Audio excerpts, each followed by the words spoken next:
ជំរាបសួរបងប្អូនទាំងអស់គ្នាសម្រាប់ថ្ងៃនេះដែរខ្ញុំនឹងបង្ហាញពីទស្សនវិជ្ជាពីវត្តខ្ញោងខ្លងទ្វារវត្តខ្ញោងរហូតទៅដល់ផ្សារព្រៃពោបងប្អូនទាំងអស់គ្នាគាត់ថាកន្លែងខ្លះខ្ញុំបានថតកន្លែងខ្លះខ្ញុំមិនបានថតហើយក៏អធិស្ឋានទុកមុនដែរបងប្អូនទាំងអស់គ្នាសម្រាប់កន្លែងខ្លះអត់បានថតដោយសារតែមេឃភ្លៀងអញ្ចឹងគឺខ្ញុំថតអត់កើតទេបងប្អូនទាំងអស់គ្នាហើយសម្រាប់កន្លែងនេះអត់ចាប់អារម្មណ៍ទេបងប្អូនទាំងអស់គ្នារៀង slow motion តិចនៅចាប់ពីខ្លងទ្វារវត្តខ្ញោងទៅបងប្អូនទាំងអស់គ្នាហើយសម្រាប់នេះគឺខ្ញុំធ្វើដំណើរពីខាងកំពង់ចាមទៅគឺធ្វើដំណើរឆ្លងដោយសាឡាងបងប្អូនទាំងអស់គ្នាសាឡាងពី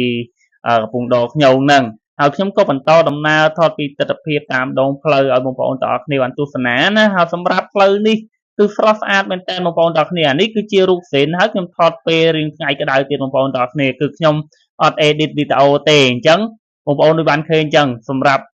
ផ្លូវគឺមានសភាពស្រស់ស្អាតហើយដំណាំអមសងខាងក៏ច្រើនហើយខ្ញុំក៏ឆ្លៀតថតពីតាមសាលាតាម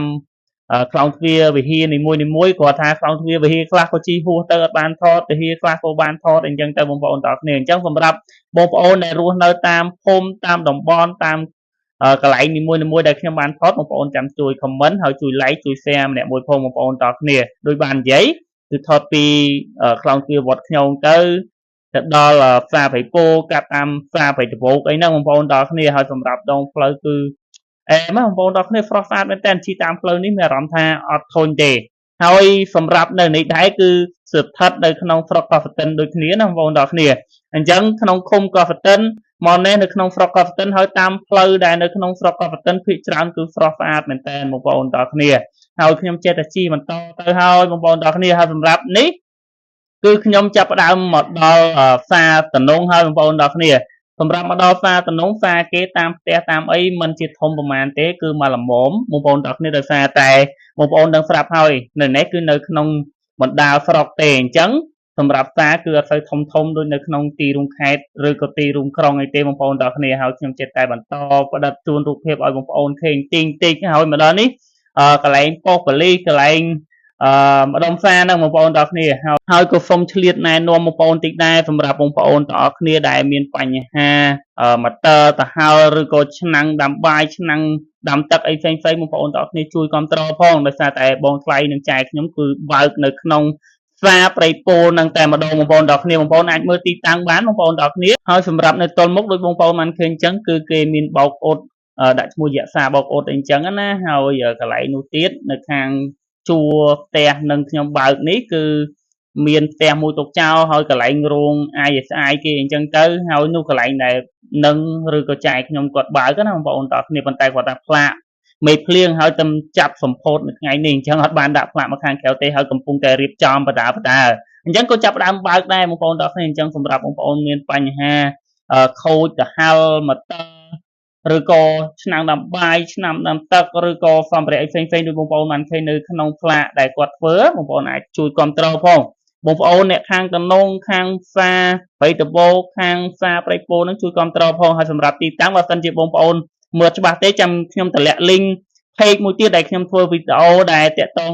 នឹងលម្អិតសម្រាប់ទីតាំងរបស់គាត់ឲ្យបងប្អូនទាំងអស់គ្នាបានឃើញនៅក្នុងវីដេអូងាយស្រួលក្នុងការរកអញ្ចឹងណាបងប្អូនទាំងអស់គ្នាហើយក៏សង្ឃឹមថាបងប្អូនទាំងអស់គ្នានឹងជួយគ្រប់គ្រងផងហើយឥឡូវនេះខ្ញុំចិត្តតែបន្តដំណើរទៅទៀតហើយបងប្អូនទាំងអស់គ្នាអត់ដឹងដល់ណាដល់ណីទេគឺឆ្លៀតផ្សព្វផ្សាយតិចរៀងហួសផ្លូវហើយណាមួយមកជំនាញនេះគឺខ្ញុំអត់សូវស្គាល់ប្រហែលដែរបងប្អូនទាំងអស់គ្នាអញ្ចឹងក៏អធិស្ឋានទុកមុនដែរហើយសម្រាប់បងប្អូនដូចបានឃើញតំបន់ខ្លួនឯងរស់នៅហើយកុំភ្លេចជួយ comment ផងបងប្អូនទាំងអស់គ្នាដោយសារតែខ្ញុំក៏មិនសូវច្បាស់ដែរប៉ុន្តែគ្រាន់ដឹងថាសម្រាប់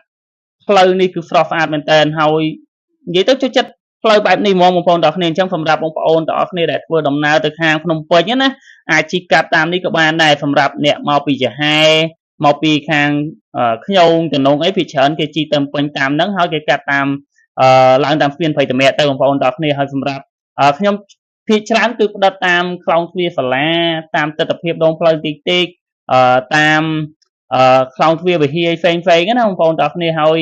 ដោយបាននិយាយវិហារខ្លះក៏បានថតសាលាខ្លះក៏បានថតសាលាខ្លះក៏មិនបានថតអីទៅបងប្អូនទាំងអស់គ្នាហើយសម្រាប់តាមវិហារតាមសាលាតាមនេះអីគឺស្រស់ស្អាតមែនតើបងប្អូនទាំងអស់គ្នាគឺស្រស់ស្អាតអញ្ចឹងបងប្អូនកុំភ្លេច like share អ្នកមួយផងហើយជួយ follow page អ្នកមួយផងហើយ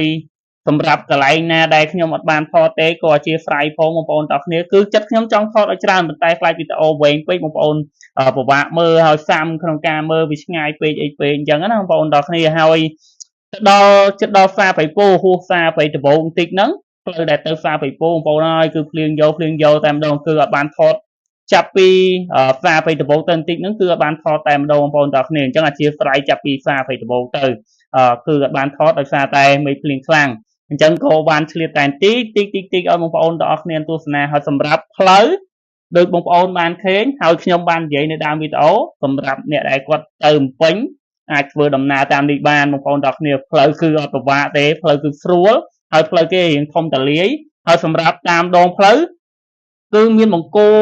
ភ្លើងសូឡាភ្លឺតាមផ្លូវរហូតបងប្អូនទាំងគ្នាអញ្ចឹងសម្រាប់អ្នកដែលធ្វើដំណើរអត់ភ័យថាពិបាកក្នុងការជិះអត់ភ័យក្នុងការ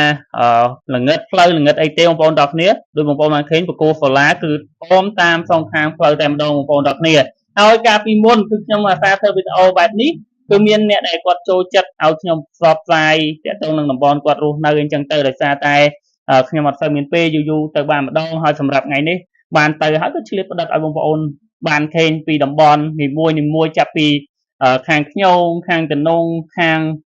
ព្រែកដែងឬក៏ផ្សារព្រៃដបោកអីផ្សេងទៅឲ្យបងប្អូនទាំងអស់គ្នាបានឃើញហើយខាងអំពិលខាងអីហ្នឹងបងប្អូនទាំងអស់គ្នាឲ្យបងប្អូនបានទស្សនាហើយក៏ជាការចងចាំឬក៏ជា memory មួយសម្រាប់អ្នកដែលគាត់ខានមកលេងស្រុកហើយចាក់ឆ្ងាយពីស្រុកទៅយូរខានមកលេងខានឃើញផ្លូវដ៏ស្រស់ស្អាតបែបនេះណាបងប្អូនទាំងអស់គ្នាអញ្ចឹងក៏ផ្ញើរូបភាពបែបនេះឲ្យបងប្អូនទាំងអស់គ្នាអ្នកដែលនៅខាងតំបន់ហ្នឹងឬក៏បងប្អូនអ្នកដែលនៅខាងតំបន់ផ្សេងហើយគាត់ចង់ធ្វើដំណើរទៅភ្នំពេញហើយឆ្លងកាត់តាមផ្លូវនេះអាចមើលតាមវីដេអូនេះបានបងប្អូនទាំងអស់គ្នាហើយក៏អធិស្ឋានរាល់កំហុសឆ្គងឬក៏និយាយទៅរអាក់រអួលឬក៏តំបន់ណាដែលខ្ញុំមិនច្បាស់ទេសូមអធិស្ឋានទុកមុនផងបងប្អូនទាំងអស់គ្នាគ្រប់ជំរាបលា